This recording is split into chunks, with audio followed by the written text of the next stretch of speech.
కథలో ఒక అబ్బాయికి చాలా మంది మిత్రులు ఉండేవారు. తన తండ్రికి మాత్రం కేవలం ఒకడే మిత్రుడు ఉన్నాడు.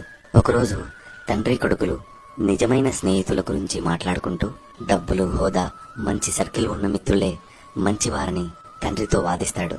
తండ్రి, పద, ఇవాళ నీకు నిజమైన స్నేహాన్ని పరిచయం చేస్తాను అని అర్ధరాత్రి సమయంలో మొదట కొడుకు స్నేహితుడి దగ్గరికి వెళ్లి డోర్ కొట్టగా ఫ్రెండ్ తల్లి బయటికి వచ్చి, నీ పేరు చెప్పే నా కొడుకు ప్రతిసారి బయటికి వెళ్తున్నాడు, చెడిపోతున్నాడు, వాడికి దూరంగా ఉండు అని చెప్పి వెళ్ళిపోతుంది.